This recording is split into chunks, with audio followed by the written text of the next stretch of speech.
Hey everybody, Chris here, and this episode is brought to you by Notion. Notion brings all your notes, docs, and projects into one connected space that just works. It's seamless, flexible, powerful, and actually fun to use. With AI built right in, you spend less time switching between tools and more time creating great work. And now with Notion Agent, your AI doesn't just help you with work, it finishes it. Try Notion now with Notion Agent at notion.com/make it. That's all lowercase letters, notion.com/make it to try the new AI teammate Notion Agent today. And when you use our link, just know you're supporting us. Notion.com/make it. And now on to the show. So just be very careful. So Chris, be careful of your pregnant pauses to allow space for Emma to respond. Yeah, I think that's I'll right. wait for your I am 9 months pregnant on those See pauses. right there. See, there's that thing where she's No, I like, was she gonna thinks she can respond. Yeah, I am 9 months pregnant. I'll wait for on your second those pauses. term. Yeah, but like if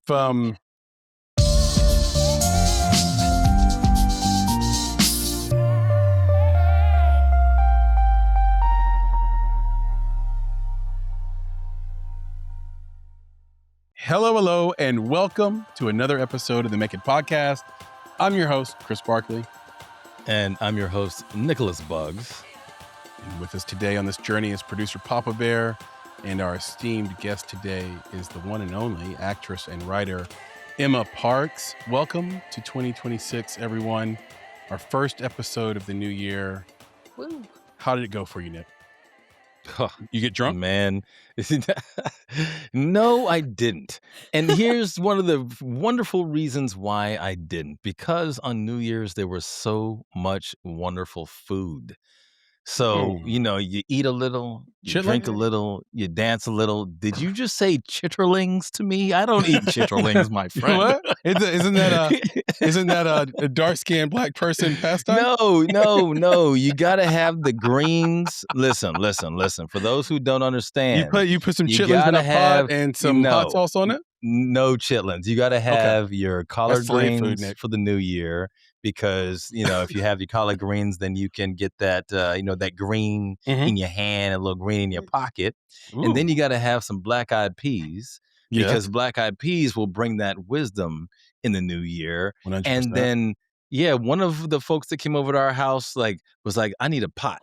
I'm like, a pot? For what? She was like, I need to put water in the pot. We're like, you going to cook something? She was like, no, I need water in the pot. She put the water in the pot. She walked outside and then she threw the water out.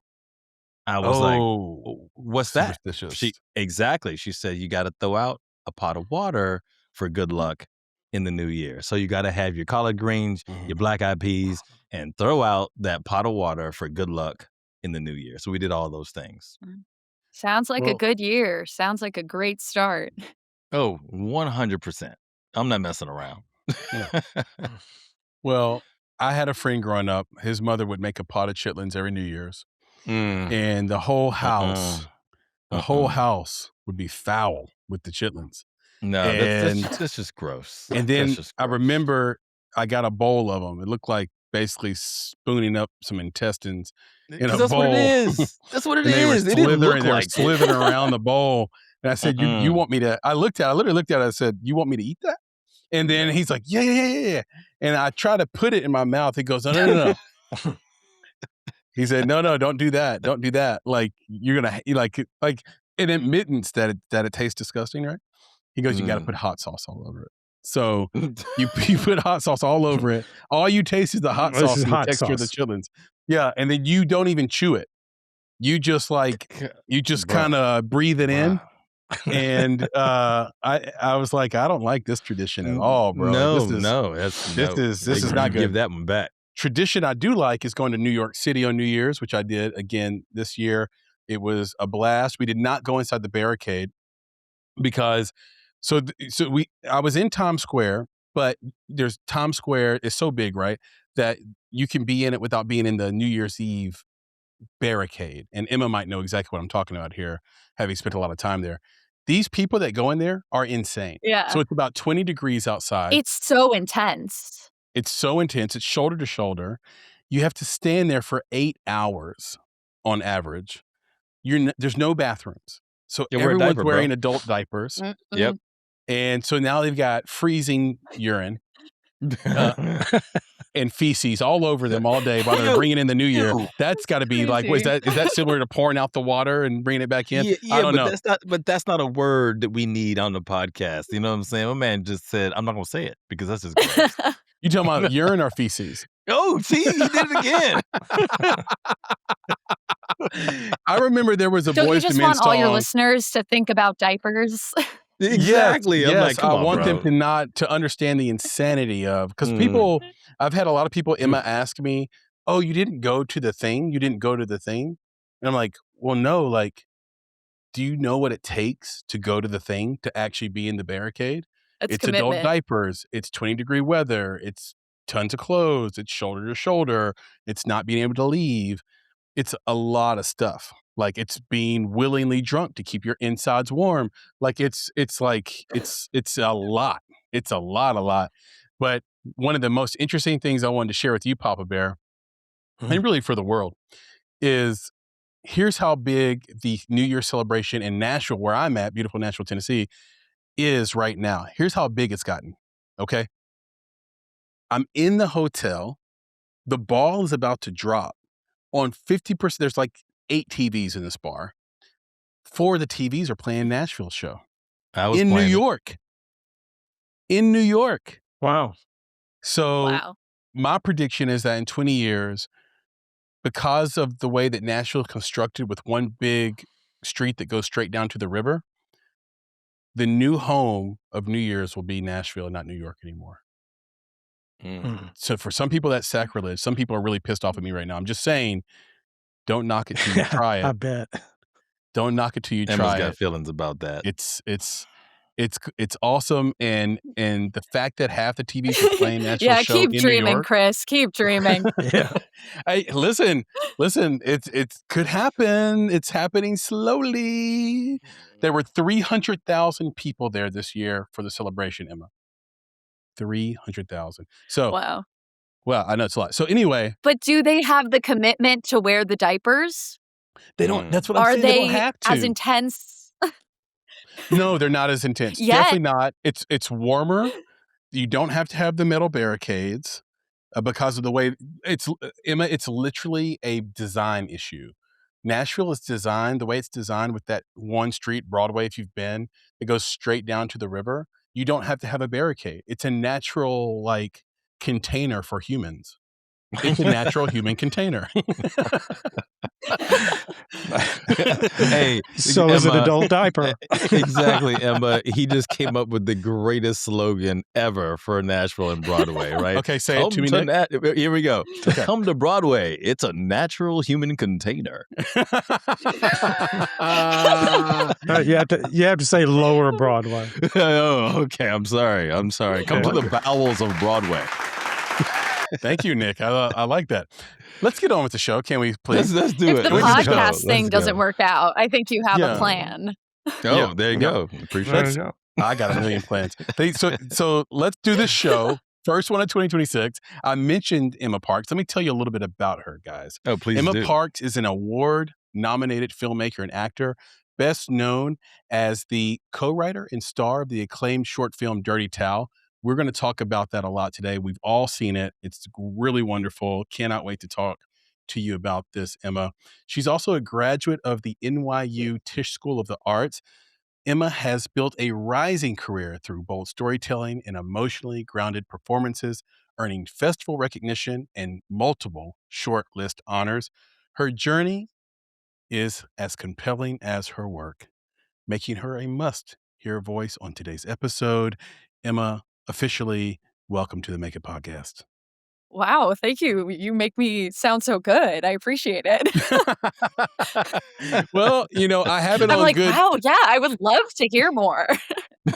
Good. Apparently, it's all true. I was going to say, I have it on pretty good. Understanding that authority that this is true. Let me know if it isn't. But the we watched your work. We've just. Everybody that watches this show knows that we research the heck out of everybody. So we're really pumped to have you on. And now is as good of a time as ever to go ahead and hop into our first segment, Story is King. And or as we like to call it when women are on the show, females are on the show, story is queen. Story Yep, is thank you, queen. Tia, for Love that it. one. We Shout appreciate out it. to Yes. Tia A. We need more Smith. queens. Come on. There it That's is. right. There it is. That's right. You mean besides Papa Bear, Nick? All right. So I'm just kidding. It's a joke. It's a joke. Just calm down, everybody. Just stop. Just Hey, chill calm out. down. Hey, the It's an the honor. Cristiano It's an Ronaldo. honor, guys. Okay. Okay. Let's let's hop in. Why don't we start with this, Emma? Really simple. What are you working on now? Now that you've done Dirty Towel, and if you want to speak a little bit, give some context on that short film. What are you working on now that that's out in the world? Yeah.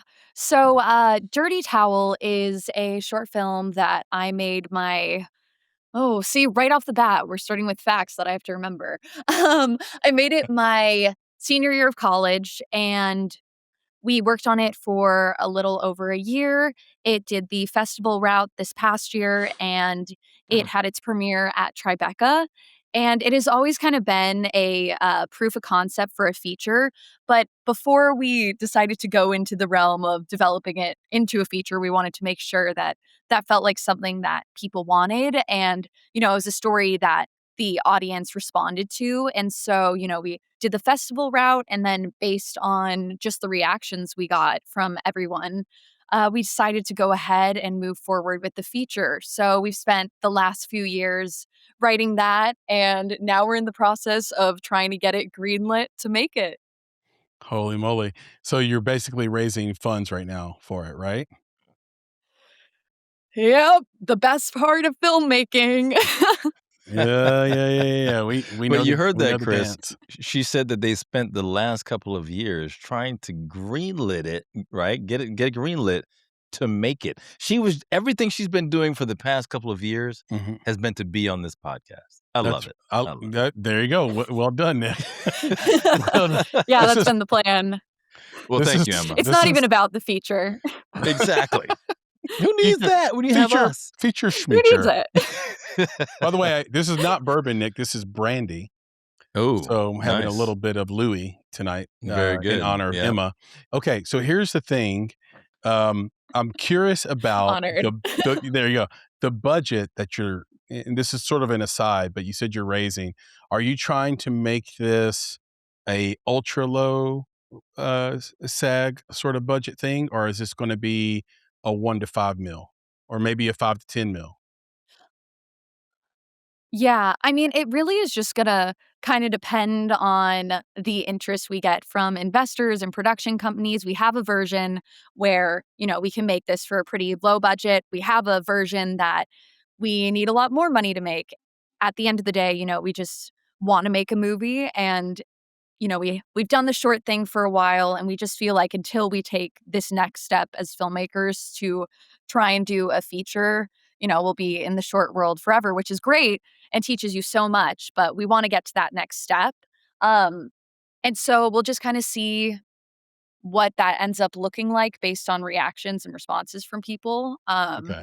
I mean, in a perfect world, we have a lot, but we'll see. And are you the It all vehicle for depends. it, by the way? But wait, Chris, I have to say, it Okay, all yeah. depends on whether or not they get Scarlett Johansson to play the part that Emma played. If they get Scarlett, the budget, it's a larger budget. Oh, It's yeah. a larger budget. It's a large. Well, we had the same question, Nick. Because Emma's a like a multiple tool sort of creative. So it's like, are you going to be writing this? Are you going to be directing, producing, acting, all the hats, or just the acting hat? What's your plan here? Yeah, so I'm taking on many hats during this Mhm. one. I'm planning to reprise my role of Charlie, so the same Okay. role I played in the short and the feature, and I'm co-writing it again with my cousin, who we co-wrote the original, and sorry, we have a dog barking. We're dog lovers here. I've got 2 Right. dogs. Yeah. He just wants to be a part of the podcast. We understand. We're Um, inclusive of all voices. Yeah, Yes, he has this a is lot true. to say. Um, yeah, so co-writing it again, producing it out of necessity, and then acting in it. And the feature version expands a lot more on the mom's story as well. And so part of the idea is that we have this opportunity for potentially a name actor to come in and kind of elevate the credibility and notability of the project by playing my mom in it. So trying it from different angles to get that funding and get us noticed and the project out there. I think it's a smart idea. The name will also bring you international pre-sales and will bring you uh, local investment as well. Full disclosure to the audience, Emma is the daughter of former guest David Parks. And so this question comes with that context. Can you describe your household in 3 words growing up? So growing up, 3 words to describe your household. Yeah, I know my dad's probably sweating right now. He's like, "What is she gonna say?" No, but it was I mean, I've been very lucky in the household that I grew up in. I would say 3 words are loving, Mhm. supportive, and hilarious.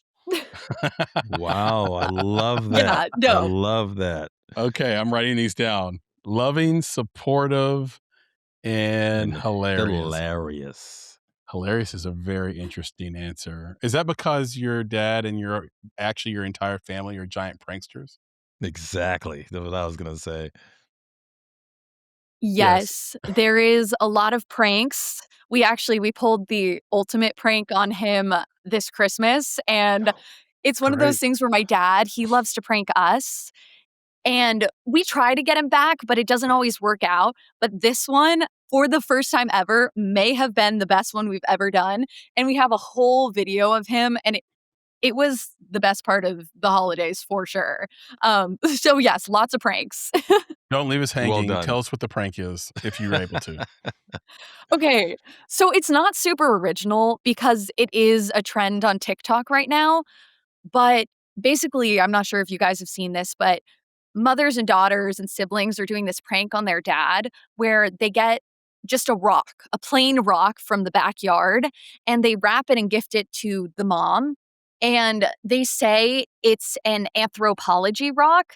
And over the course, the mom will open it up and she'll be like, wow, this is the most amazing thing ever. How did you get one? And you start talking, and at some point, you just casually drop in that it's $300 or whatever amount you want. And you're just really hyping up this rock. And okay, maybe it doesn't sound as funny as it was in It's the already moment, great for but me. genuinely, yeah. So my mom opened it and maybe gave the performance of her life. She's not an actor, but might want to pick it up after this one. But she just made it seem like a gift from the heavens that she got this rock. And your dad fell for it, huh?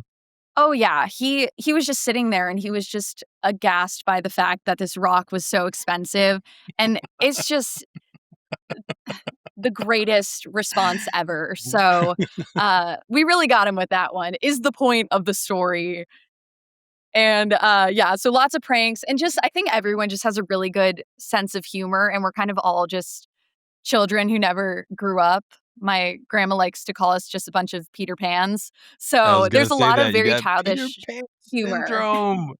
I love that, man. It's my favorite thing Yeah, about the me Parks too. family. Me They too. just, they enjoy one another, and pranking one another is a sign of that. I'm curious, Emma, if you could be introduced to one person in film, who would it be, and what makes them special? That is such a great question.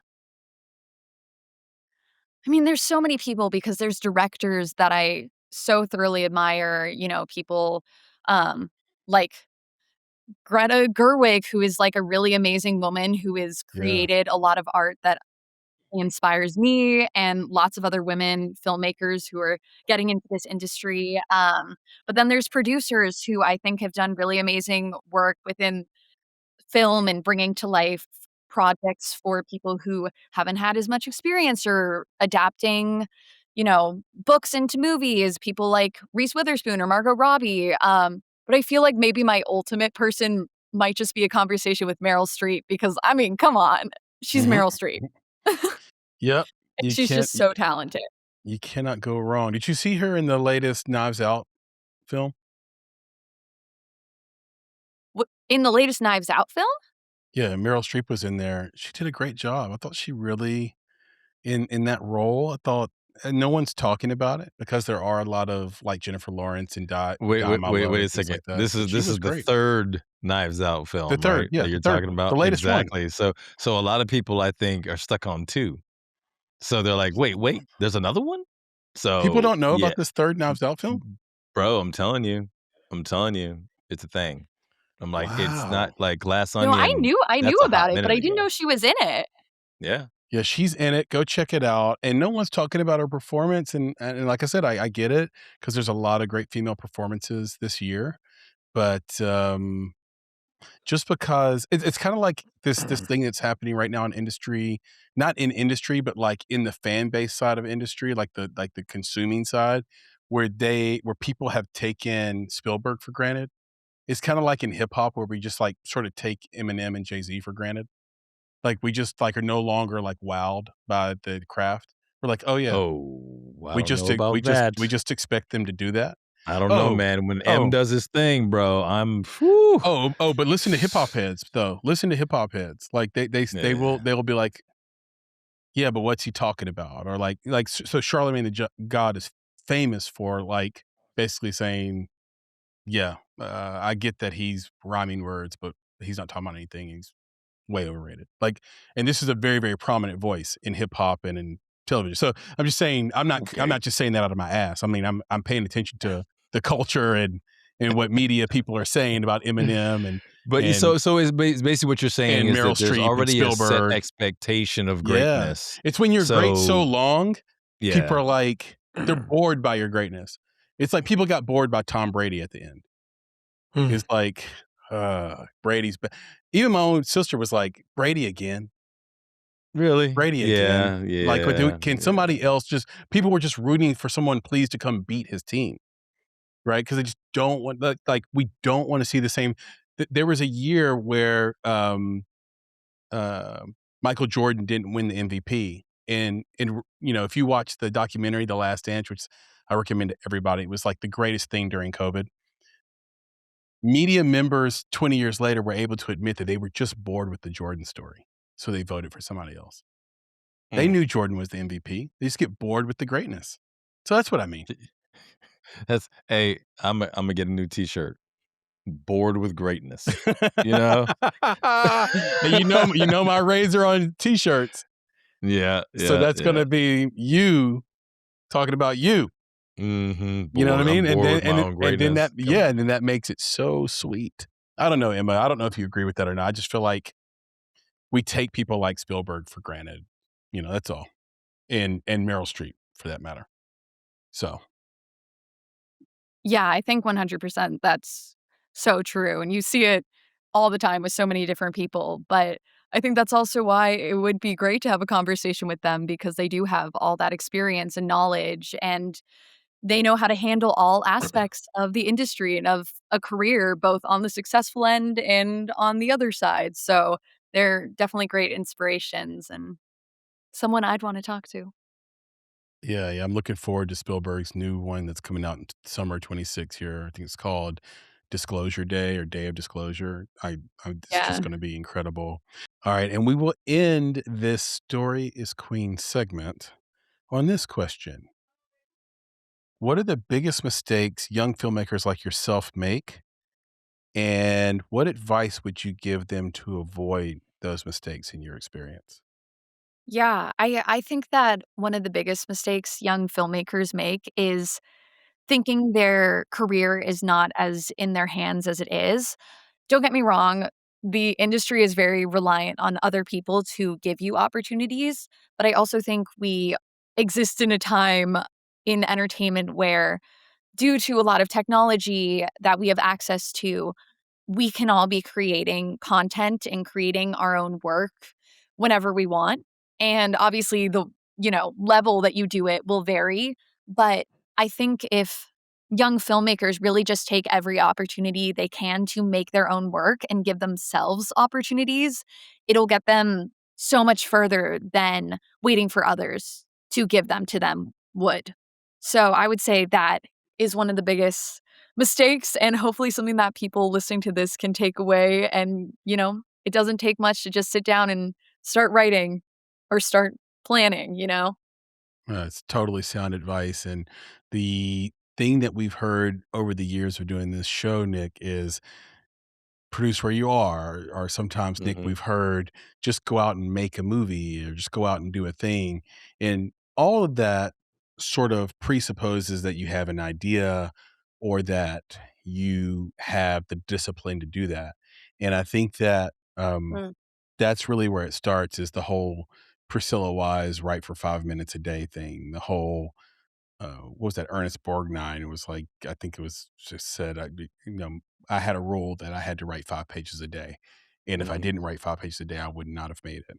And sometimes maybe the whole thing is let me just go because I've rethought about this, Nick, over the years. Because before I was like, no, I think it's bad advice to just go shoot something because you don't have anything to shoot, you don't have an idea.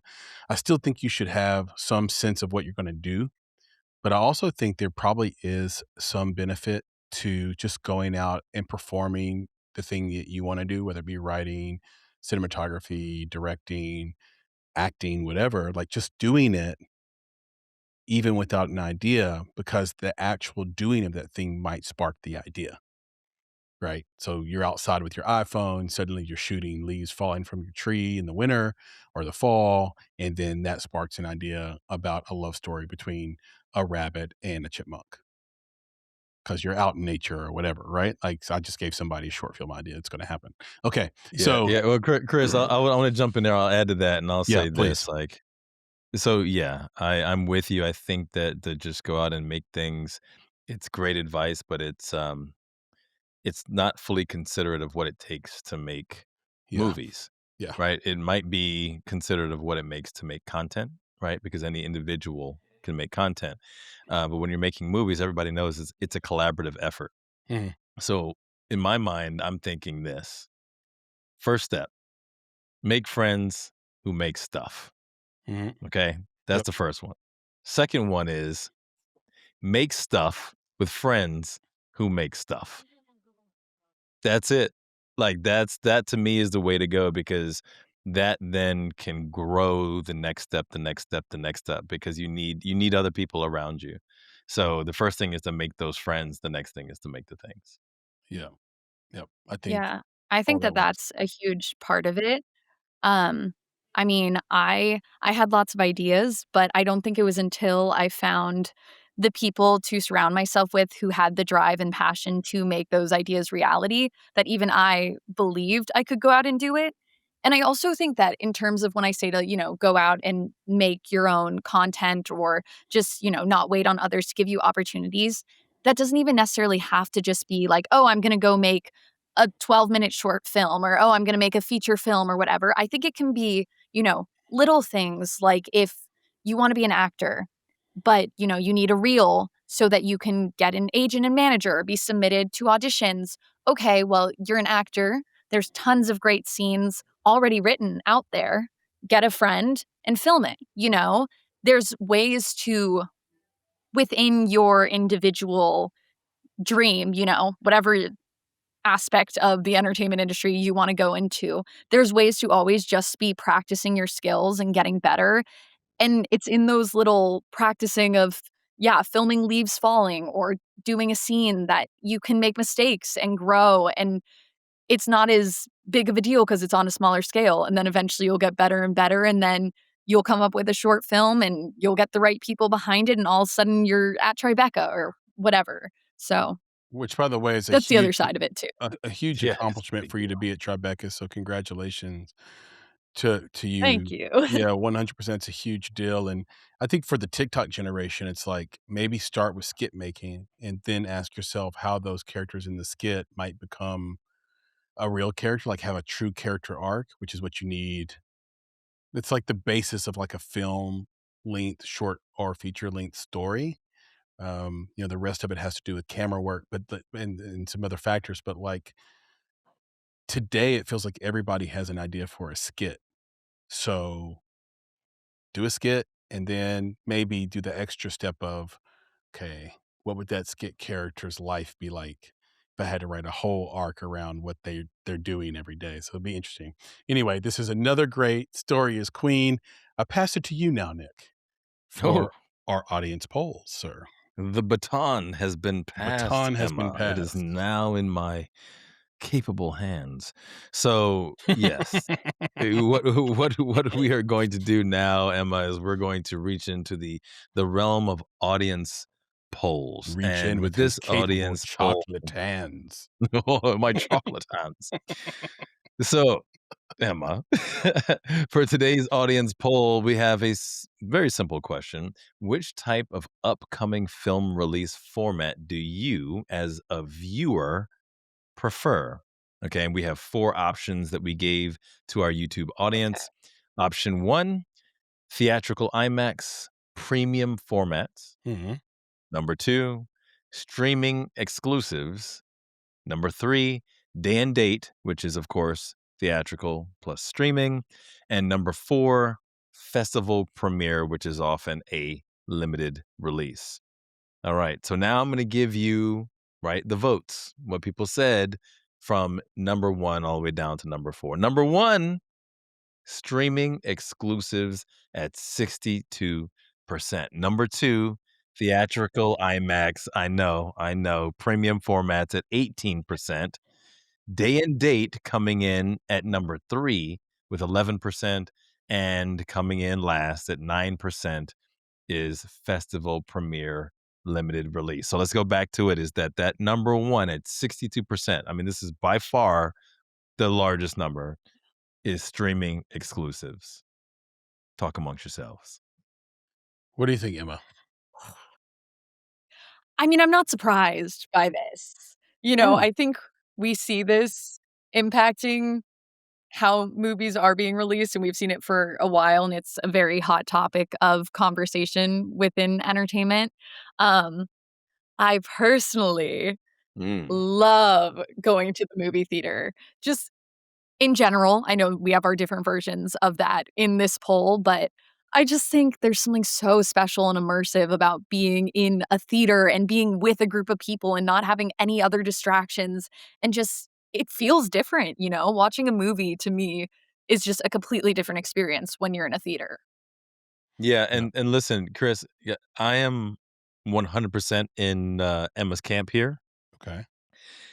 but Yes. as the data guy that I There is am, a and I've but. got and I've got to think about the broader scheme of It's a things. broad I but. think about this, a broad butt. I think about this. I think about the fact that going to the movie theater is flipping expensive these days. I've talked to you about that, Chris, Mhm. right? Like it's like Mhm. $20 minimum, right? You just pay for the ticket. And then you got to Yeah, pay the DC taxes and the area. fees on that, right? So it might be $18 plus taxes and fees. It'll bring you back up, right? Which Yeah, is yeah, yeah. crazy. Okay. So I enjoy that experience, so I'll pay for it. So, Mhm. but I start to wonder, there's a couple of things happening. Number 1 is a lot of people now watch their content on their mobile devices. Mhm. And because they're watching their content on mobile devices, streaming is the way to go. Yeah. The second thing is back to what I was just mentioning about the expense. Maybe people can't afford it anymore. Maybe that's the challenge. Maybe it's just so expensive that it's actually become prohibitively expensive, and people would rather eat their popcorn at home to get that Sam's Club, Costco Mhm. box full of popcorn. I've got They one. can eat it. Yep, they can eat it at home, They can't and they afford it, don't have Papa to Bear. go. That's what I'm saying. So I think that maybe that's what it's not about the theatrical experience lacking in any way. It's accessibility to the theatrical experience Mhm. that is causing the problem, coupled by the fact that outside of the US, specifically, I would say a lot of folks watch their content on mobile devices. Yeah, there's so I just wanna jump in on that. So I am shocked that the Movie Pass model has not taken off, and it could be an adherence to the old model. Basically, this is the business we know. This is the business we know works.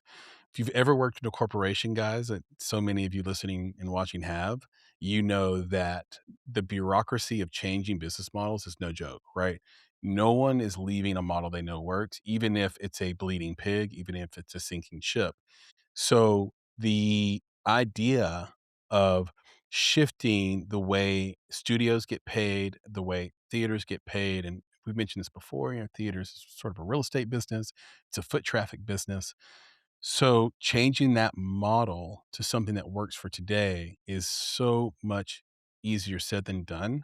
And the evidence of that is Regal and AMC and other theater chains who actually have those services, but don't promote them. They don't promote them. They don't push them. It's option B or C, not option A. They should be option A, and they should sweeten the pot, right? And raise the price. It doesn't need to be, Movie Pass's failure was $9.99, right? They couldn't keep that up. They were losing money, bleeding money. It turned out to be like, well, I don't want to say that and get us in trouble. Anyway, it didn't work. They've tried to come back. Um, shout out to them if they can make a comeback. The Regal and AMC versions are $20, I believe, $19.99. It's too cheap, right? That doesn't service studios and filmmakers. Make it $29.99, right, or $34.99, but then offer food. Offer other types of perks, other ways to sweeten the pot, spiffs, different things, movie experiences and events. Do what festivals do, basically, to entice you to come to the festival.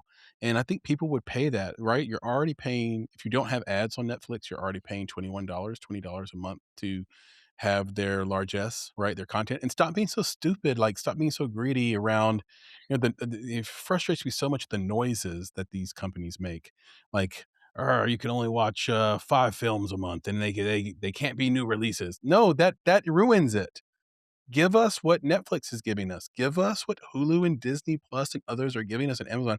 Give us all of your content for one price with perks, and we will do it because it is a much better experience, Emma, to your point. I literally watched Sinners when it came out in IMAX in February of last year, and it blew my face off. I loved it. Then I took my family to go watch it. We couldn't get the IMAX seat.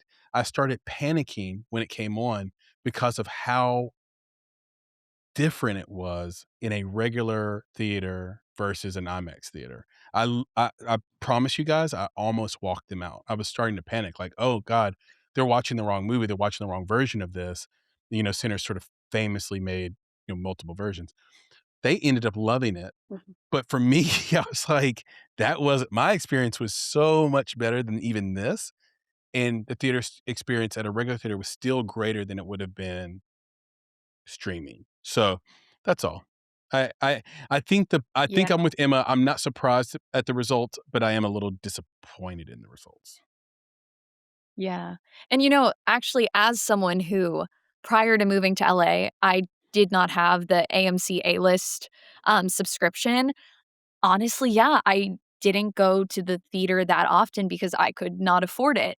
And then I got the A-list, and you get, I think, 4 movies a week, and I see every movie that comes out in theaters now, and it is genuinely one of my favorite things to do. So I do think There you I'm an go. example of this working, but I think you're right that they need to sweeten the pot a little and, yeah, advertise it, market it to the masses a little more, because all the filmmakers, we want movies and theaters to survive, but it almost feels like we're not doing anything to try and make it. So I see what you did there, and thank you for Yeah, it was that. well played. Well Hey, played.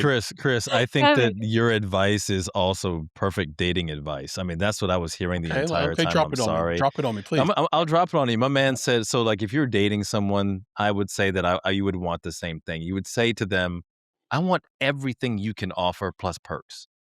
Okay?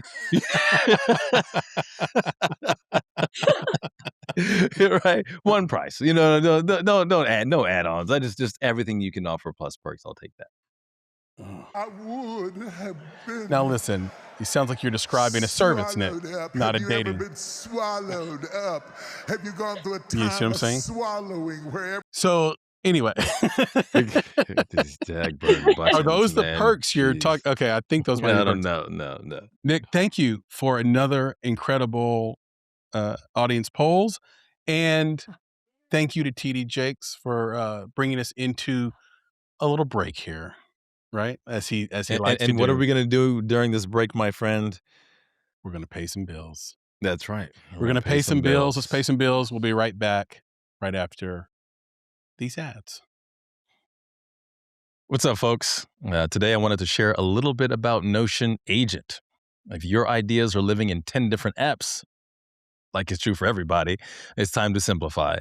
Notion Agent turns scattered notes into organized plans, helping you develop scripts, manage projects, and keep that creative momentum moving forward. It's like having a smart creative assistant built right into Notion. At Make It, we always say, be better, be creative, be engaged. With Notion, you can create smarter, work faster, stay inspired. With Notion Agent, your AI doesn't just help with work, it finishes it. That's right, Nick. Notion Agent can do anything you can do in Notion. It can tap into your Notion workspace, the web, and connected tools like Slack and Google Drive to complete assigned actions end to end so you can focus on the hard decisions. It's like delegating another version of you that knows your style, your workflow, and your preferences because it learns from how you work. Notion is used by over 50% of Fortune 500 companies and some of the fastest growing companies like OpenAI and Ramp. They use Notion Agent to help their team send less emails, cancel more meetings. That sounds good to me, Nick, and stay ahead. So try Notion with Notion Agent at notion.com/make it. That's all lowercase letters, notion.com/make it to try your new AI teammate, Notion Agent, today. And when you use our link, just know you're supporting the show. That's a big deal. So notion.com/make it. And now back to the show. And we're back.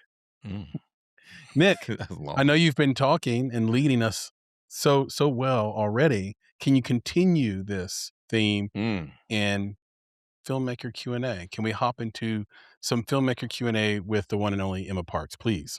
The one and only, yeah. So let's do it. So this is going to be a little bit different from what we've done in the past, but it's going to be perfectly aligned to Emma and our audience. So I've got a couple of Don't hurt 'em. questions. No, I'm not going to hurt them. Okay. We're going to have some fun here. But 5 questions, and they're not. This isn't the test. This is just going to be fun. But the first question is this, and this gets kind of piggybacks off of Chris's mistake question earlier. What's the biggest filmmaking mistake you made that ended up improving your film? Oh. Hmm.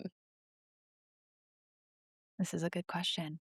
I mean, there's been, I think, several moments as an actor filming movies and shorts where I have forgotten lines and kinda had to improv in the moments, and honestly, a lot of the times, those are the moments that end up feeling the most real and just human because that's exactly what they are, and, sometimes you can get so caught up in just trying to, play the character a certain way and remember what your objective is and what you're trying to get across to the audience in a scene that you almost are less present and taken out of making the world more believable. And so then when those little flubs happen, all of a sudden you're like, oh, okay, I have to just respond to exactly what's in front of me. And they just can be really magical moments. So I'd probably say those. And there's many. I I'm love that. professional though, but there's many. But I love that. I love that because I think that's you're gonna want to act through those moments, right? You act through the mistake, but the mistake is genuine feeling, right? It's kind of like you might have forgotten, but if you fill that space with what you believe the character would say, then to your point, it's not a mistake anymore. It is more real, it's more natural. And I'm sure you're very quick in your mind to get back on track, right? So if that works, I think that's Yeah. amazing. Yeah, Awesome. exactly. And I mean, All the right. key That's is it's perfect. what you're saying. You've done so much work to create the character's backstory and to prepare so that in those moments when that does happen, it's second nature. You are the character. It's just a person responding. I love it. I love it. All right. So let's move on to the second one. And this is an interesting one. What is one filmmaking myth everyone needs to stop believing? Ooh. Filmmaking myth that everyone has to stop believing. Man, I don't know. Maybe I don't know if it's really a myth per se. Okay, I got one. Okay, there it is. Yeah. That the script is ever done. It took me a second, but I got there. Okay, it's that the script is ever done. You know, you have this kind of idea where you have the different phases. You write the script, then you go into pre-production, you make the movie, and then you're done. But really, through every single phase, the story and the script is changing. I mean, I've been on projects Facts. that day of, you know, right before you're filming the scene, someone walks up and hands you a completely new take on the scene. You're like, oh, okay, great. And then you do that. And then even when you move into the editing phase, it's like figuring out almost what the movie wants to be after you've already written it and then performed it like what you think it wants to be. And then you get to do it again and figure out, okay, well, what is this actually? And then it can completely change again. And so, in that sense, again, the script is not done. I love it. So, Chris, I want to just dig into that for one more second because Yeah. you have a script from one of our favorite movies, and obviously is one of the best movies of all time. Mhm. And the question is that the original script that was written for the movie? Is that the script that now matches the movie that was made? Because, like Emma's saying, it continues to change over time and morph. And if that's true for every movie, then I would think that the script that you have is what ended up being the script as Yeah. opposed to the You're talking about original. the Princess Bride? Of course, my Yeah, friend. William Go. So the Oh, so classic. so Yeah. any script that we see for the most part is the shooting script. Now, the shooting script doesn't mean that that's what you're gonna see on the screen because Mm, shooting script doesn't include improvs from the actors. It doesn't include, pickups. It doesn't include things the editor might have to do and might have to cut out whole scenes that were in that shooting script that don't end up in the movie because they needed to cut 10 minutes from the film.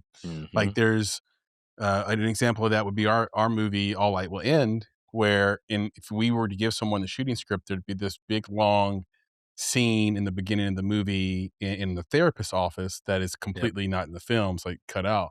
So that's part of the fun, by the way. One of the things Yeah. I deeply believe in is reading. If you want to think clearer, read more. And if you want to read better, write more. So it's this weird sort of asynchronous thing.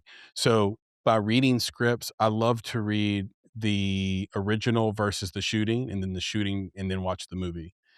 They're both a lot of fun to do because you can kind of see, like, I think somewhere floating on the internet's net is the original version, not the shooting script, but the original version of Forrest Gump. Mm. Okay. And there are these vignettes, like the things that we think are so awesome that Tom Hanks is doing as Forrest, like the time he's on the park bench and life is like a box of chocolates. Mhm. The original of that was all those were animated. First of all, whoa, those were supposed to be animated vignettes that were happening in his mind's eye, Mind. Yeah. right? And it took someone on set, the whole team, to come together and say, I think we could just do this. And then it becomes this coming of age that's really interesting and fun and heartbreaking and all the things. So, by the way, is there a bigger villain in movie history than Jenna? Ah, Jenna, Jenna, yeah, is she yeah, is she she the was biggest movie villain of all time? yeah, she's tough on him, man, I'm and dying. Come yeah, raise my she's tough child that on isn't him. yours. Yeah, she's tough on him because it's like, Yeah. wait, it's like the Green Mile Shot because in Nashville, by the oh way. yeah, because basically she got him with his love. Yeah, man. Don't He they all? used his love against him. So Don't they anyway, we all? won't go there. Yeah. I'm not trying to cry on this podcast, man. What are you talking about? I'm gonna derail this whole show.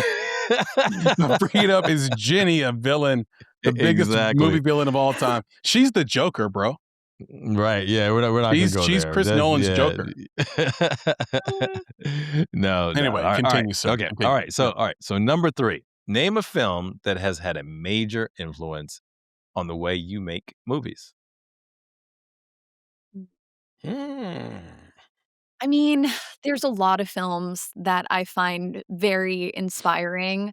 I think one of my all-time favorites since the day I saw it has been Almost Famous, um, by Cameron Crowe. I just think it is such a beautiful, just human story that really just shows you what you can do with film and how you can really learn to love like so many characters in a world. And I don't know, there's something about Cameron Crowe's writing and that coming of age genre that has always just resonated with me. And I hope that people who watch my films feel the same way and just feel seen and less alone. And I think that's what a lot of coming of age in general does. It just makes you feel like the scary, confusing, weird stuff that we're all going through maybe isn't so scary because at least you're not the only one in the world experiencing it, you know? And so really any coming of age has inspired me in that way.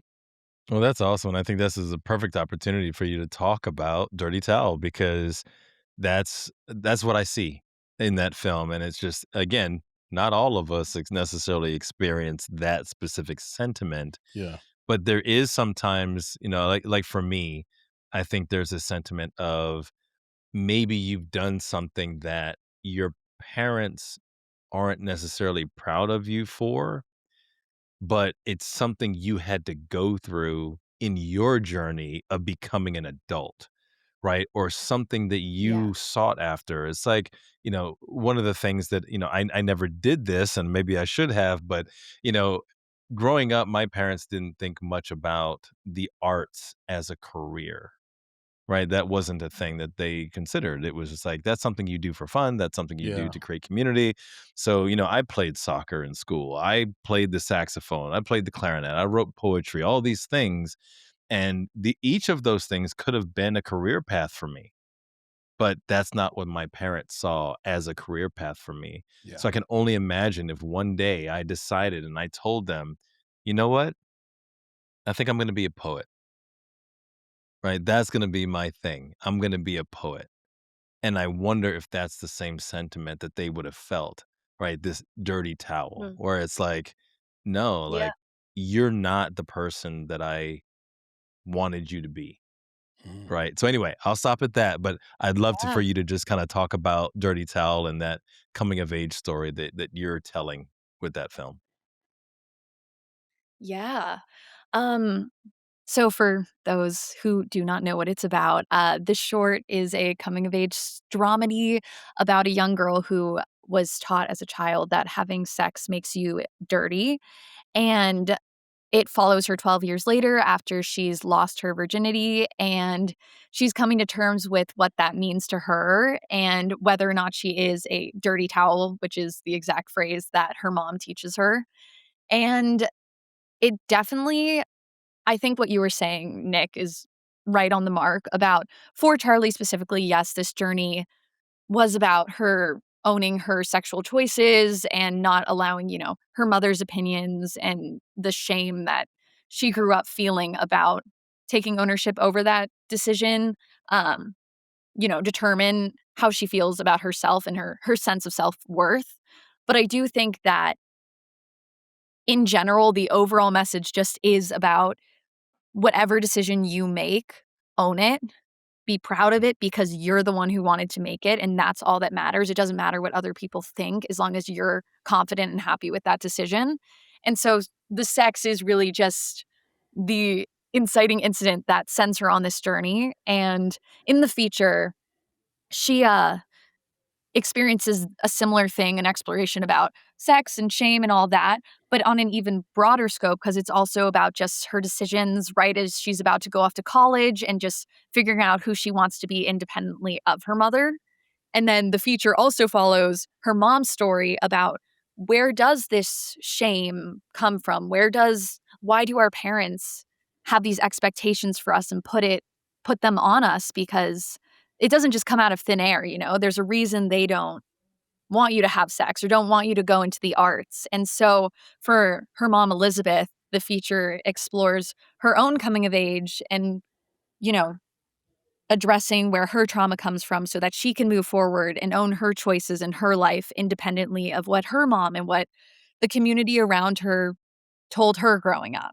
So you're totally on the mark about how it is a universal message, even though the specific one in the short is tailored a little more towards women. Yeah, but I love what you've done with it, because what you mentioned earlier is like owning those decisions. And I think that you hear a lot of that on social media. You'll hear that on TV shows, especially for women empowering other women. It's like, own your choices, don't care what other people think. And that's empowering, and that's wonderful. But that's not reality. And I think that with your film, it actually Mhm. shows the reality that even though you want to step into that space of empowerment, you will feel shame, you will feel guilt, Yeah. right?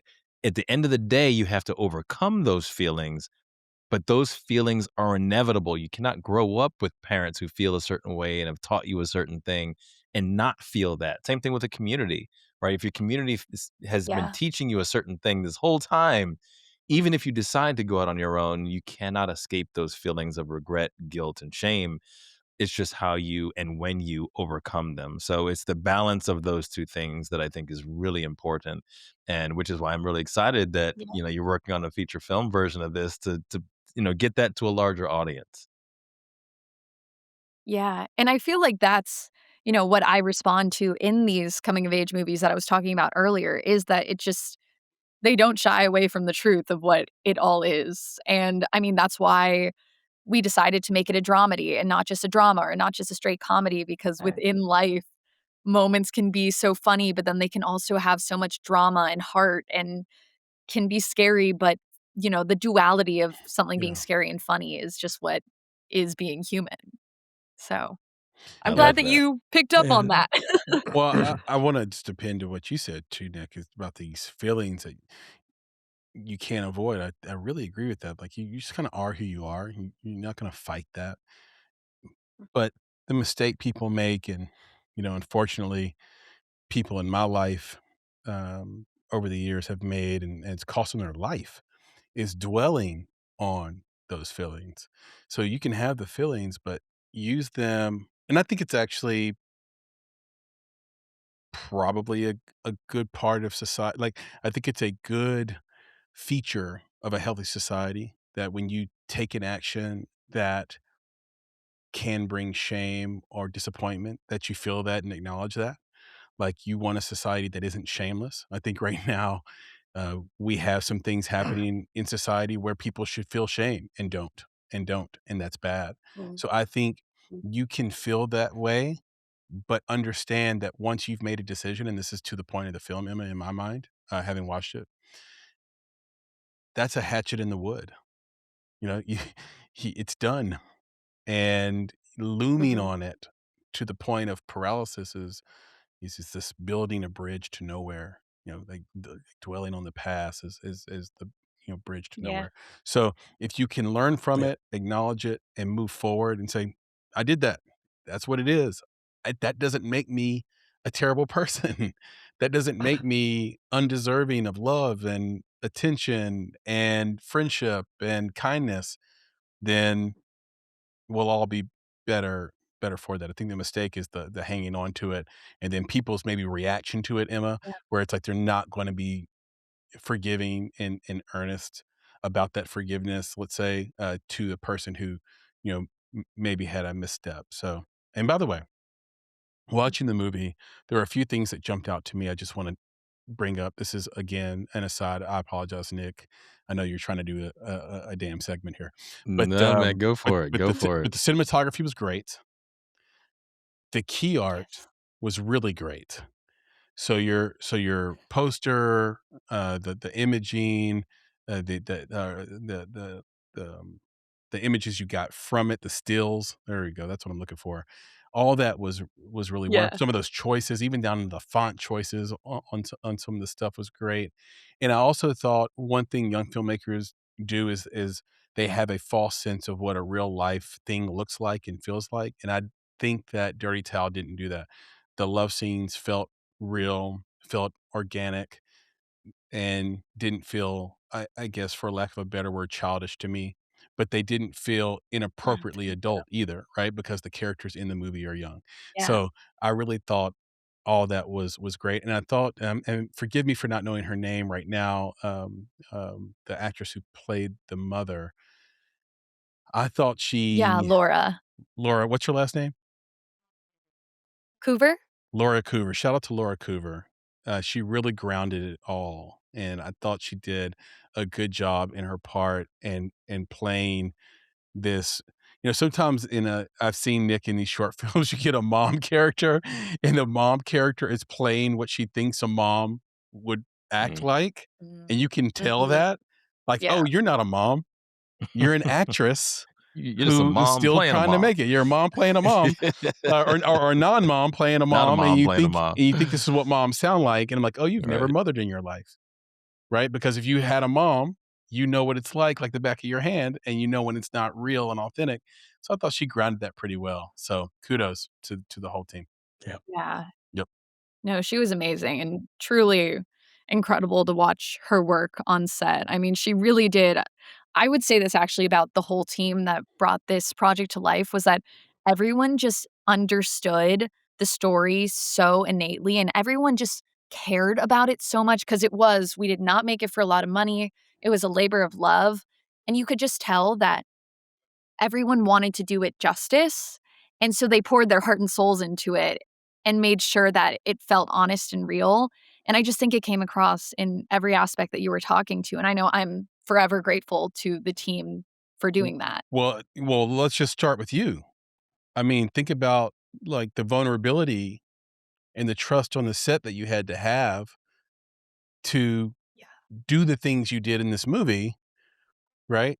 You got to be undressed in front of these people, right? Like that's not a small Yeah. thing. I don't know if you had an intimacy coordinator on set or anything like that. I know you had an all-female crew, but sometimes that doesn't even matter. You still have to trust these people, right? And so kudos to you. I mean, that came through. What you just said came through because you were able to be vulnerable and real and do a killer effing job, like because you were connected with the story. Stop. You know what I'm saying? Yeah, no, thank you. I mean, we did have an intimacy coordinator and yeah, just everyone on set was very supportive. And I mean, I think it also honestly does start with the director. And I'm just so, so lucky that I had Callie to write this with and Mhm. whose story, in a sense, it was her story too, and Yep. I just knew from the second we got on set that she would be honest with me. She would tell me what's working. She would make sure that everything we got was true to what we want this story to be. And for her, a big part of that was making sure everyone felt comfortable in every moment and knowing that it was a space where ideas, no matter who they come from, what crew member, were welcome. And there was lots that was just became so collaborative. And I'm very lucky to have had that. So she really led by example with this film. Shout out to Kelly, director of the Yep. film. What's your last I name love again, that. Nick? Papa Bear? Callie Kelly Carpenteri. Carpenteri. Yeah, shout out to Yeah. Callie Carpenter. Forgive me again for not knowing that in front of me. I usually would have that. Yeah, whole team was great. Nick, continue, sir. Yeah, well, let's keep it going. We only have two more. We'll knock them out. So the next one is what should be taught in film school? Just one thing. What should be taught in film school but isn't? Hmm. Hmm. Wow, these are great questions. And Um, you went to Tisch School of the Arts, so not a I went to Tisch, yeah, Fine and arts. I studied drama there, Mhm. so I'm gonna come Mhm. at this from my drama perspective a little bit Okay. more. okay. Um, and I think that and I think it's honestly kinda true for any area that you study, that there is a very big focus on your artistry and just making you into the best version of an actor or filmmaker that you can be and to have the skills to move forward in a way that sets you up for success. But I don't think people talk about how once you're in the industry, okay, great, I have these skills. Now what do I do? How do I break in? How do Mm. I get the contacts. And, no one talks, you hear it, everyone's like, oh, being an actor, being a filmmaker is really, really hard. Everyone is like, oh, yeah, it's hard, but it won't be hard for me. But no, it's kind of hard. And I think if we just normalized talking about that and the active ways you can try to combat that and try to take steps forward and just, like I said, kind of take your career into your own hands so that you don't go crazy feeling like you're doing nothing. I think everyone would benefit immensely just in even their perspective entering the real world. Wow. So would one of those things for you be like how to break into, and there's a lot of things to break into, right? Honestly, like Whoa. we've probably talked about so many of those things, not into homes, Chris. Chill out. But Chill like out, one of man. those things, like you talk about breaking into financing is something to break into. If Mhm. you're a producer or a director or a writer, another one could be breaking into like getting your first role, Mhm. right? Maybe you can't get your role on Yeah. your own. You have to get an agent or something, right? You got to put your portfolio together, get your reel together. Like, so like for you, is it like all of the above? It's like, hey, look, you're going to have to figure out whatever your role is. If they could teach you how to get your first gig, like, is Mhm. that the thing? Is that the thing they should teach you how to do? Yeah, I mean, I do think it's all of the above. I think on the more film side, yes, financing. I mean, Mm.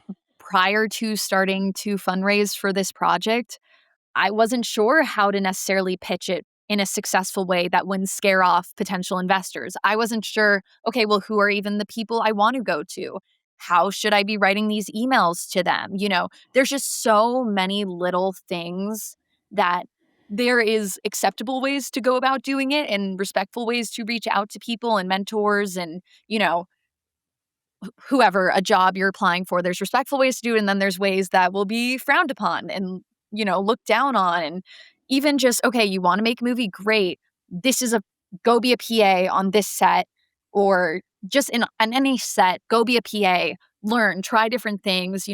Even the groundwork of just what are my little steps that can help me move forward. And then, yeah, as an actor, I mean, getting an agent and a manager, no one really talks about that. And how you can contact them or what you need to do. And so I think, yeah, that is a great thing. Or like I talked about earlier with reels, rather than waiting until you get cast in something, tell us to go film scenes so that we have materials, things like that for sure.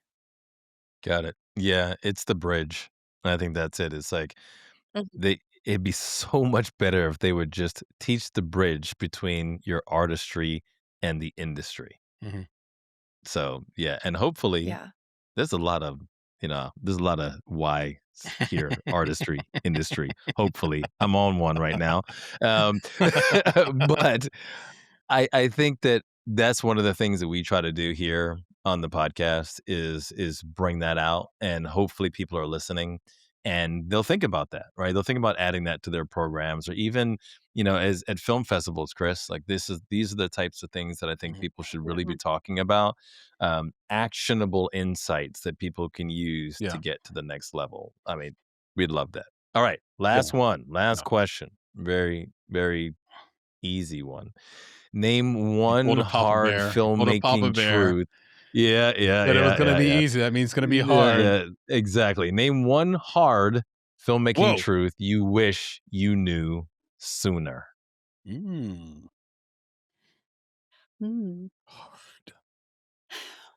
I mean, I feel like it's kind of the things that I was touching on beforehand, that it's just how hard it is to get through that fundraising stage and putting yourself out there and having belief in your projects. But, someone once told me, don't ask, don't get. And so I kind of try to live by that with filmmaking and making sure that if I believe in something, even if it freaks me out to ask someone for money or for a favor or for whatever, that it's worth it because you never know, someone might agree to do it. And then I also think you don't realize how hard the script writing process can be because there's so many edits you often have to go back in and do. And sometimes it can take a really, really long time to actually figure out what you want to say and to cut out all the fat around what the core of the story is. And it can be really hard because you get attached to the work or you get frustrated because it's not working the way you wanted it to. And in the end, though, it's better because of it. And it's better because you got notes from 30 people throughout however many drafts you did. But sometimes it's just hard to hear those truths of things you need to improve on, or realizing after a year of work that you need to go back in and rework the whole thing. Things like that is very hard. And I don't think I realized it until I was in the thick of it. But also, it makes you a better writer. So it's definitely something to be grateful for in the long run. Yeah, that's great. And one of the things that I know that Chris and I, like a piece of advice we've heard before, and I know that we, to a degree, live by it, is if you want money, right? What is it? Wait. Let me get it right. I If can you give want it to you if you want advice, it. Go no, ahead. if you want advice, ask for money. That's right. If you want money, ask for advice. So the thing is that what you do is, because I like Yeah. the advice part first. So the thing is that, like you mentioned, there's some things that are, as you mentioned, things that you should not do when engaging people. Mhm. But people are always open to an inquiring mind, especially a youthful inquiring Mhm. mind. Mhm. So if you're looking for money, just ask for advice, right? How do I do this? How do I Mhm. raise the money? Who do I get? I need your advice as someone who, either as a person who's had money, someone who's done some of these things before. They're so open to providing the advice that they might be willing to give you the money because you sought them for their advice, right? But if you Mhm. go directly to them Yeah. and you ask for the money, then they'll probably give you all the advice in the world and not the Oh, yeah. money. Right? So I think that's key is, yeah, you Yeah. definitely ask for the advice first, and you never know. I mean, if they don't give you the money, maybe they'll be leading you to the people who can. But at Mhm. least, an inquiring mind, if you lead with that, that will hopefully lead you to your success.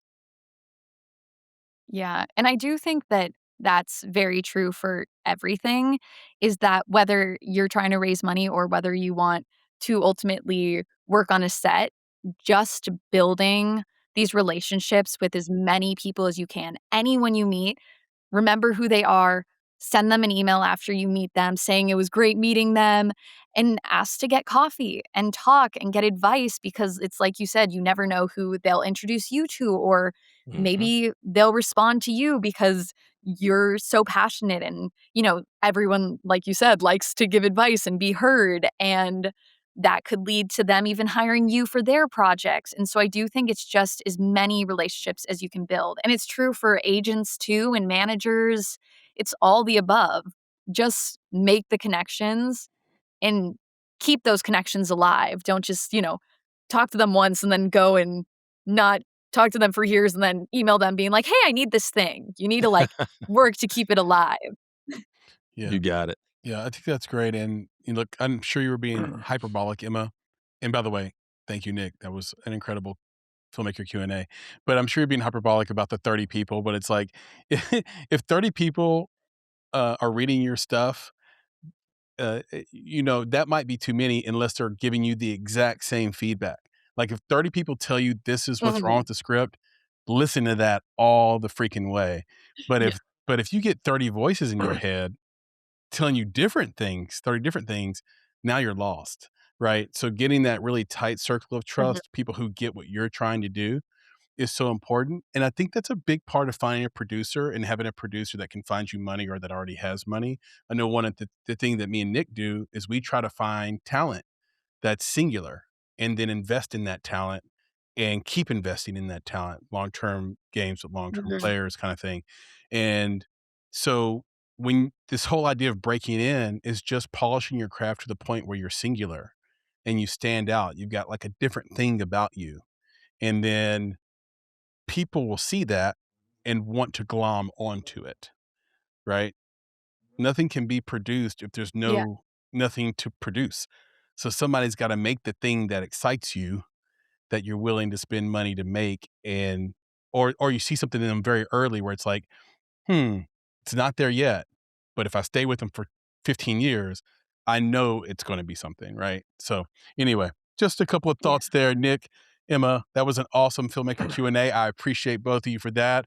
And that takes us to the one and only PB. producer, Papa Bear, with a things we should know. I may not be ready for this, guys.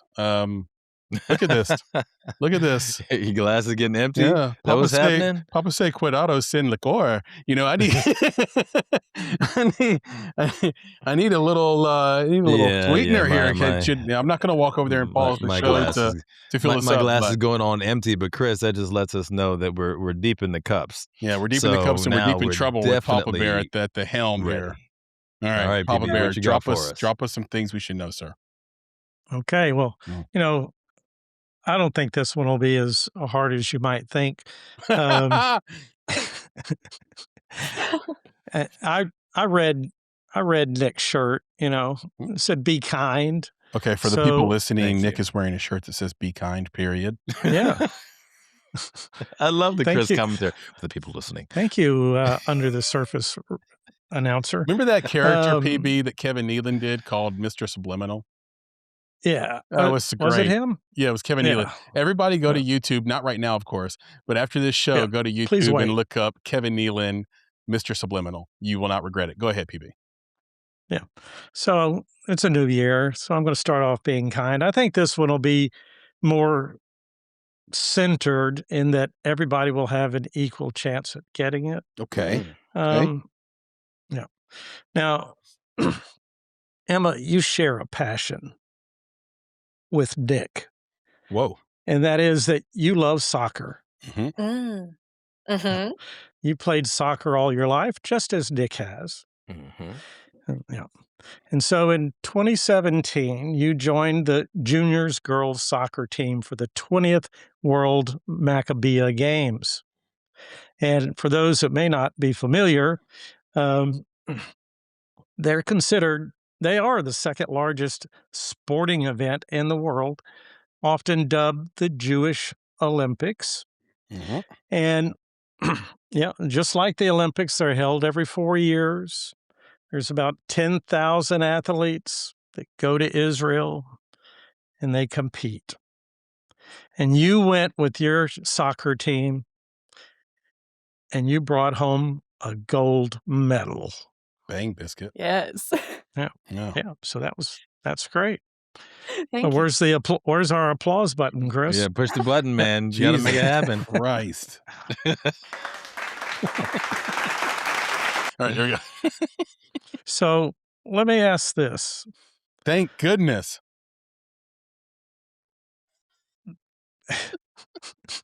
How much preamble are we going to get for this question, PB? That's it. Well, okay. I had to explain the Maccabea games. That's true. They're important. Not everybody knows that. You're right. Everybody. We thank you. And a gold medal is, nothing to laugh at. Doesn't represent. That doesn't sound USA. 100. There you go. Team USA. So who was the first and only person in all of history to win both an Olympic gold medal and an Oscar? Whoa. So this is I think you're right about this, PB. This is something Nick should know too. Nick? I shouldn't know it. Well, I have kids that play soccer. I've learned to tolerate soccer. The neighborhood I grew up in. You're talking about soccer, man. You're talking about Olympic gold medals. That was immediate beat down. Immediate beat down if you played soccer. Could have been a discus. Come on now. Now here's what's could have been ping pong. Now here's what's interesting about what Nick just said. He knows your games, sir. He knows your games. He knows that you tried to trick us by priming us to think the gold medals in soccer, when in fact it could be in anything. It could be Schwarzenegger, for example, because he might have won a gold medal. Was he ever in the Olympics for weightlifting, bodybuilding, anything? I don't know. No, because I don't even think that their bodybuilding isn't in the Olympics. They would have had powerlifting. If anything. There used to be a power lifter I loved named Iron Bear. And Iron Bear. he was a Native American guy, and I think he had 2 ponytails down each side of his head. And every time he lifted something heavy, he'd say, "Iron Bear." It was kind of amazing. You can also look him up, Iron Bear. Gosh, who could this be? Oh. Did you say Oscar or Emmy?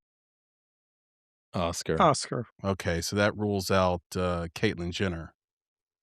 I was going there. I was going there. You were? That would have been good, actually. Yeah. But he won it, but she would have he- won as Bruce Jenner. Bruce Jenner. I was literally going there. I was like adding those things up in my brain. Maybe Bruce I Jenner didn't won an say Oscar. male or female. I said person. Yeah. Yeah, but that's Maybe there is an Oscar that we don't know because about. no Oscar. But that's crazy, bro. Richard I was Roundtree. going there. Was Richard Roundtree an athlete? I don't think he was an athlete. No. Did O.J. Simpson win an Oscar, Nick? No, he wouldn't have won. They wouldn't let him win that. Hello, Twitter He world. won a jail cell. It's your old friend. Oscars are. Was it? Wait. You got something? Looks like No, it but has something. okay. There was the Kobe Your Bryant documentary. Oh, I mean, the short. It is Kobe Is that Bryant. who it is? It is Kobe. I'm guessing Is Kobe. that who is it Emma. is? No, leave it to Emma. I'm gonna leave it to Emma, but I think she's right. PB, what's the answer? Right? That's my answer. I told you. Yeah, you're absolutely Kobe. right. Shout out to Kobe Bryant. What's the? Wait, what's the I impressed myself. I know. Yeah. What is it? Love of Basketball. What is it? The short called again? An Yeah, like the Oscar for animated Best short. Animated Short Film Yeah. was awarded for the 2017 film Dear Basketball. Dear Basketball. Yes. Based on the letter that he wrote.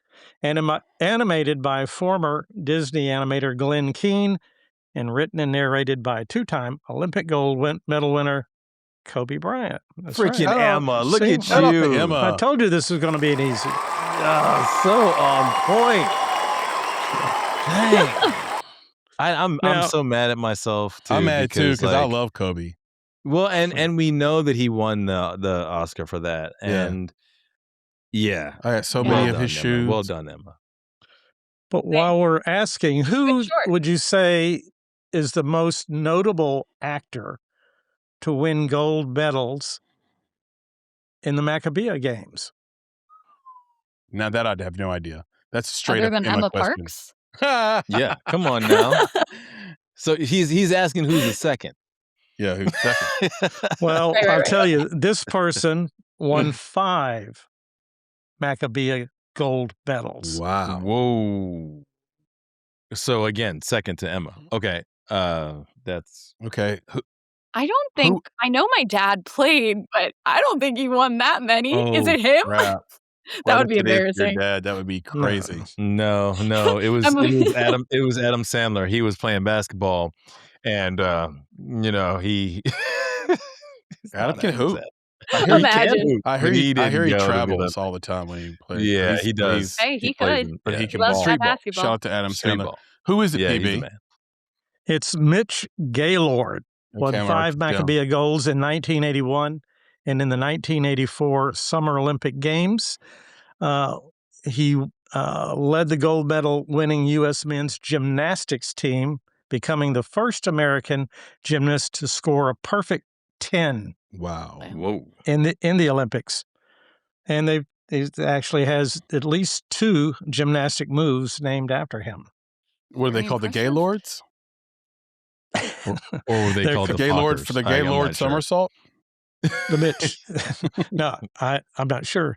But he has 8 television credits, 9 film credits, many as a stunt double for Chris O'Donnell. Oh, wow. That But unfortunately, I would have. no You Academy could Awards. have given me 100,000 guesses, and I wouldn't have guessed Chris O'Donnell. Yeah. Shout I wonder out if he did to Mitch Robin. Gaylord. Because of his gymnastics, he was able to do a lot of stunts, but he was in other television shows and Is other Mr. films. Gaylord alive not right doing now? stunts. Mr. Gaylord. Is he alive? Mitch, yeah, he still is. All right, man. Still living.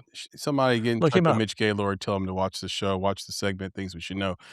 We're giving him a major shout out here, man. I did not know this man Yeah. existed.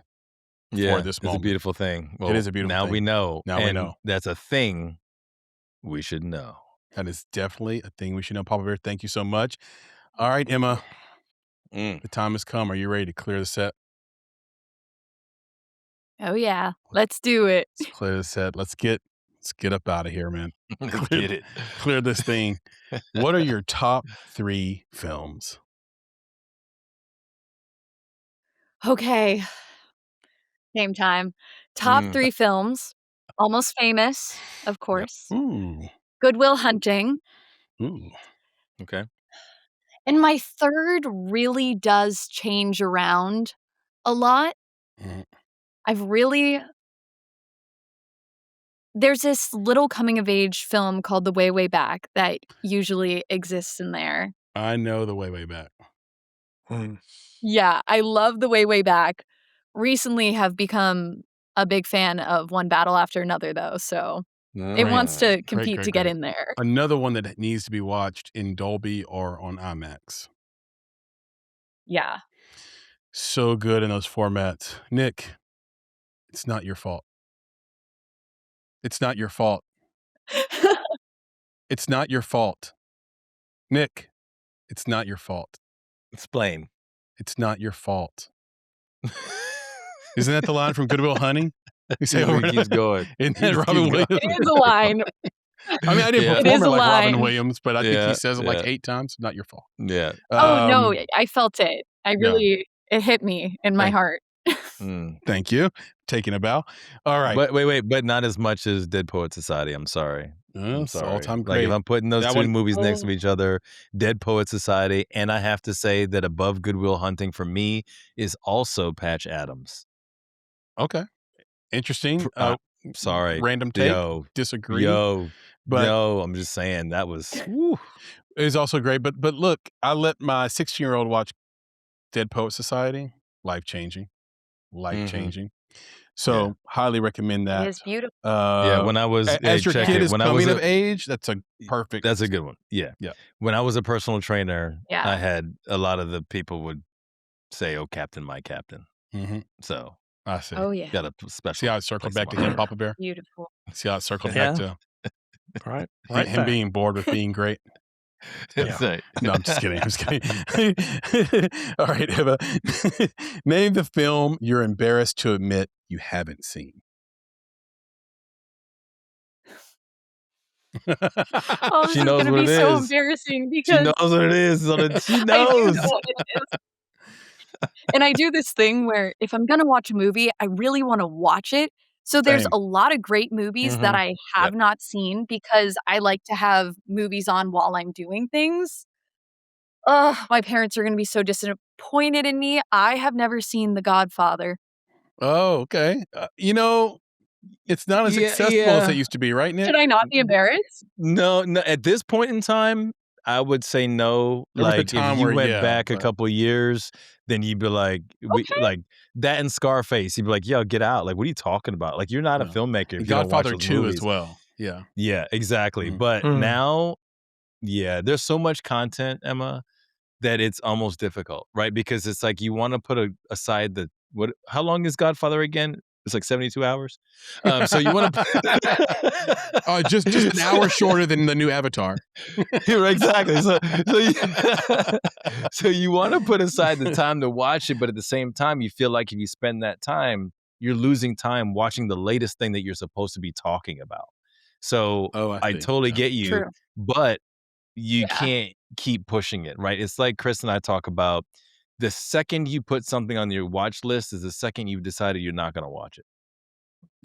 It's stored away. Your brain is organized it into a Yeah. place that it can Yeah. live in sort of forever purgatory. Here's the Yep. most fun thing about watching old films, and this is why I think you should go watch Godfather and other older films as soon as you can. You will then realize how many of the films you've seen copied them. This has happened to me many times. I'm like, oh, Mhm.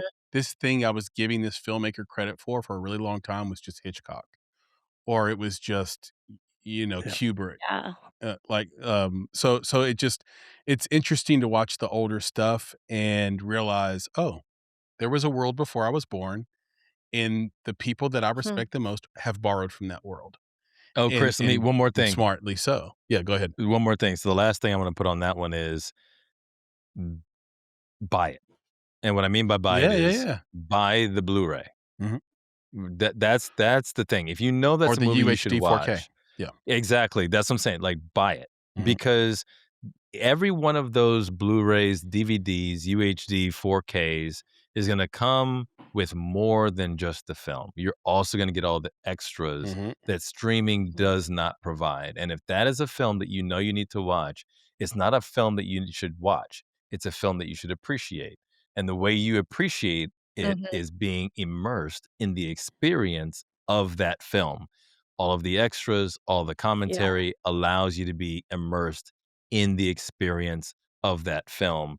So I would say buy it, and then once it shows up at your doorstep, that's when you watch it. Love it. That's beautifully Yeah. put. I Well, couldn't I'd say agree more.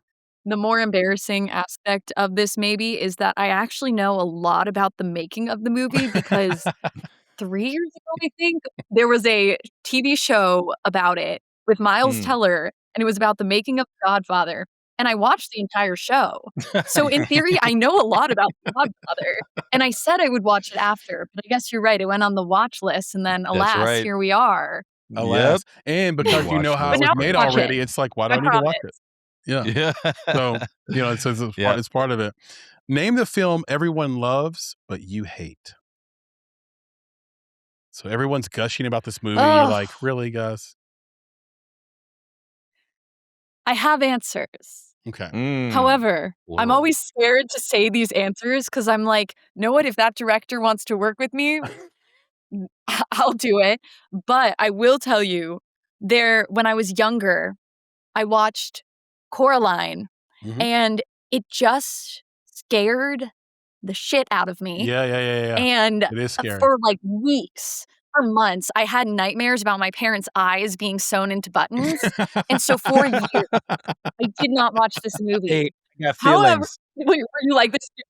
You feel this? Go ahead. I Keep I going. love I got Coraline. feelings about the movie, so keep going. Keep going. Okay, I have redemption. Is that for the first time since I saw it when I was, 10, or I don't know how old I was when it first came out. I watched it this year on Halloween, and I really liked it.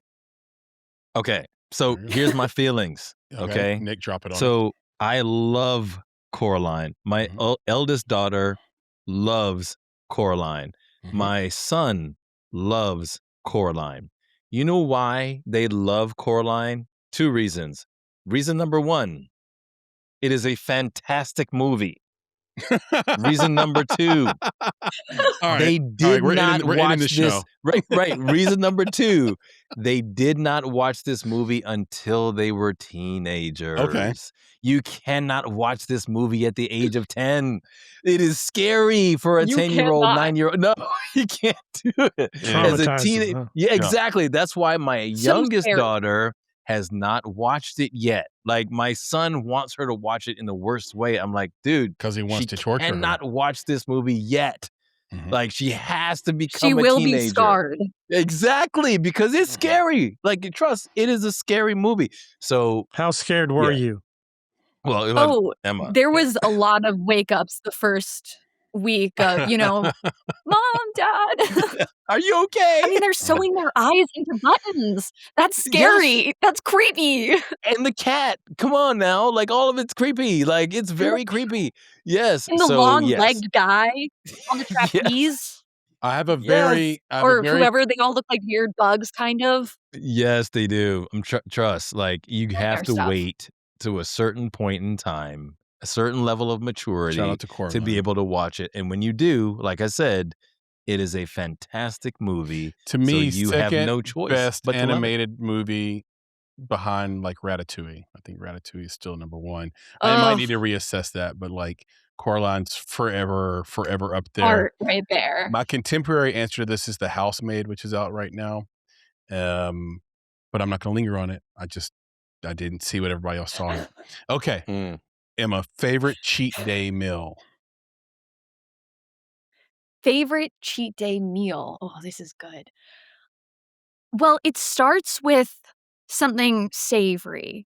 Maybe some fries, some burgers, a milkshake with it, and then the next thing I know, well, It's I in need and out. more sugar because, you have to finish with the sugar, and the milkshake you had during the meal wasn't enough. So then the next thing I know, I'm having, fresh Randy's donuts or a chocolate chip. I love a chocolate chip cookie. And then I'm like, well, now that I had that, I kind of need something salty again. So then we go back to, some mac and cheese, some maybe like an Auntie Anne's pretzel. Anywho, if you can't tell, I really love food. And it's Yeah. honestly not a cheat day. It's like the healthy days are the cheat days.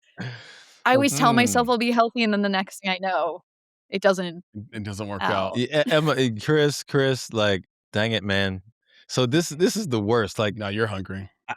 bro, because I worked out and then I didn't eat dinner, so I'm like, I got to eat dinner later, and like now, so I knew I was gonna eat dinner, but like now I'm extra hungry. And she said the Auntie Anne's. Hey, look, I got to talk about the Auntie Anne's real quick because They have those food trucks now in New York. No. You just walk up and get them.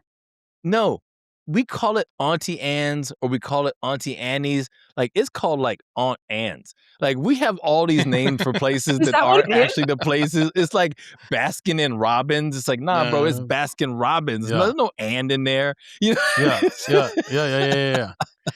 But I will tell you, like, she laid it out perfectly.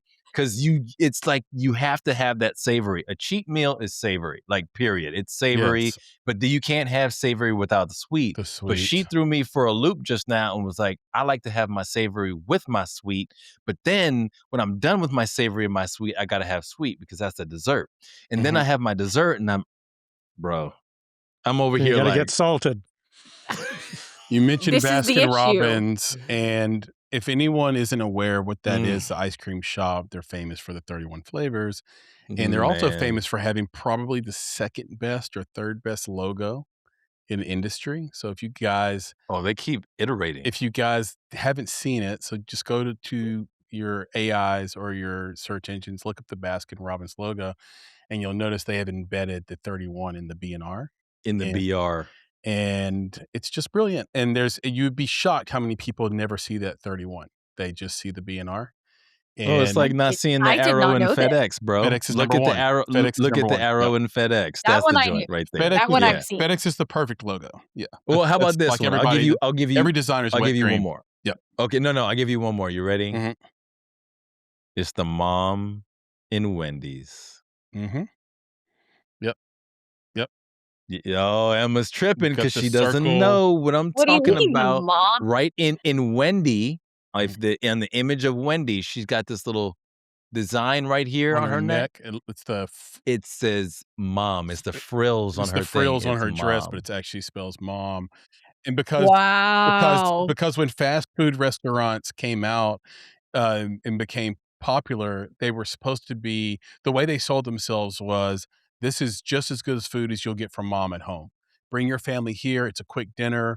Nothing changes. Like with the burdens women feel to make dinners for their families were the burdens they felt before. And now it's just even worse. Like, I have a full-time job and my family expects dinner. So back then it was like, man, if I can just make dinner easy and the kids will eat it and like it, let's just go to Wendy's or McDonald's or whatever. So yeah, it was very, very clever. Yeah, perfect. Yeah, I have a final question though. Well, I have a final question too. Did we just score 2 more sponsors? Wendy's and Baskin Robbins? Well, let's get to work on that, Papa Bear. That's about right. that? Yeah, it'll be Baskin Robbins, not Baskin and Robbins. Yeah, we'll see. I don't mind. I can switch from Brandy to ice cream to Rocky Road on the show. I'll just be spooning it up as I ask him a question. You could even mix it. Why choose? There you go. Yeah. Just pour it over the top. Emma, come on now. What are you doing? I do want to. I kind of want to stay on food though, because I do know that Emma loves food. Okay, here's the scenario, Emma. Your house is on fire. Okay, a cat runs in the house for some reason. We don't know why. You see it in the house, and you decide to go save the cat. But as you run in, you notice on the counter there's a gigantic bowl of Olive Garden breadsticks. Woo! Do you save the cat or do you save the breadsticks? Ooh, come on now. Come on, Emma. Choices. Listen. They're not as good toasted. Maybe. Okay. This is a no-brainer. However, I just want to establish before I give my answer that I'm a die-hard Olive Garden fan. It literally in my Instagram bio says I heart Olive Garden. I love Olive Garden. We understand this, I'll save Emma. the cat, but I'll be really sad. I have this imagery of Emma shoving a breadstick in her mouth with the cat in her right arm, and like this. she's like eating. She's like doing both. She's like Chris, saving. you're so right. Yeah, That's right. she's That's Why clutching right. the am I cat. choosing? Yeah, and Exactly. then and Chris, Maybe I should here- use the breadstick like to Get the lure the cat. to lure the cat, and and then you- I'll just, enjoy it after. This is a breadstick, sequel right. to the book Save the Cat. Exactly, Chris. That's what I was gonna say, bro. Like you have the save the cat in there. That was genius. Well played. Thank you, I sir. appreciate you. All right, last question, and we will have cleared the set. Whose Okay. career would you rather have, Emma? Mia Hamm. Okay, all-time great female soccer player, maybe the greatest ever, or Sydney The greatest. Sweeney. I feel like it's a rough time to be Sydney Sweeney. Yeah. This is why we picked her. Yeah. I mean, see, this is the issue. Mia Hamm, maybe if I had to pick who to be, her, because, I mean, she's incredible. Mhm. I mean, no hate to Sydney. Well, okay, that's a hot topic. But as an actor, I would love to have the body of work that Sydney Sweeney has. Mhm. And so if we're talking pure, like, which path am I going to choose? Which successes? I'd go Sydney's. Okay, we're writing it down. Yeah, I do it. but I'm gonna give it to you this way because that's a great answer because that's your answer. But I just got to say, Mia Hamm with the legacy, man. Like it is on the shoulders, or should I say, on the boots of Mia Hamm, that women's soccer has been what it has been. They needed the female Pele to show people women Yeah. can do this, man. Like Mhm. women can do this in a True. way that is phenomenal, and it Yep. opens so many doors. Like there's a lot of different people that different soccer players people talk about now, because as you go through the different generations, there's always a new player, right? Even Rodman now is doing her thing, Mhm. and she is Love her. the highest paid soccer player, female soccer player, Mhm. right? In the game. Yeah. Yeah. But she's only that because of Mia Hamm. Or Period. what's her name? The girl who's always scoring goals. With the dark hair, she just kind of finished. Super famous, Morgan. Yeah. Her last name's Morgan, actually. No, her last name is Morgan. Yeah, Dang it. last name's Eh, Morgan. oh, Alex Morgan. Alex Morgan. Alex Morgan. And then you got Hope Solo. Hope You know, Solo. in goal. So Mhm. like, but there's Those two kind of so they represent Yeah. modern superstardom in soccer to me for females. Yeah.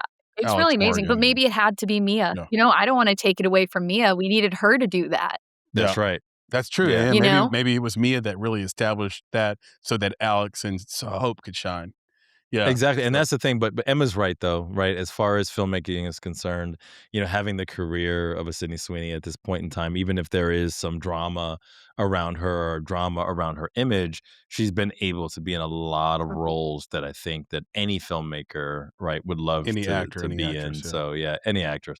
So I think that's Yeah. you're spot on with that A response. good variety. Yeah. Yeah. For sure. 100%. Like she really does tap into all the different genres, which is, I think, every actress's or actor's dream to be able to have that versatility in their performances. 100%. Yeah. And the housemaid wasn't bad because of her. So I'll just put it there. She was great in it to me. She played the role, did what she had to do, and I thought she brought a lot of the drama and intrigue, sexiness for sure, and conflict that she needed to bring. It was really the writing and the plot that failed that movie. I found to be somewhat ridiculous, actually. But anyway, but she was great. So you've done it, Emma. You have cleared the set. Yep. Well done. Well done. And now we end the show as we always do with every guest. And you'll be the first one in 2026 to answer this question. Emma Parks. Honored. Thank you.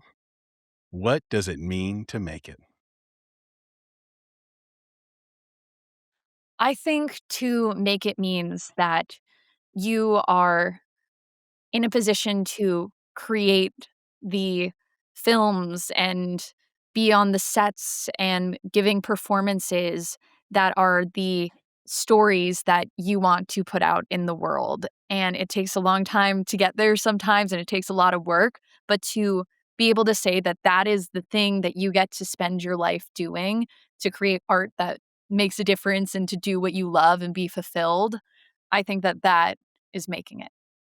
Beautiful answer. I love it. I love it. That's true filmmaker. Yeah. That's all I gotta say. Yeah.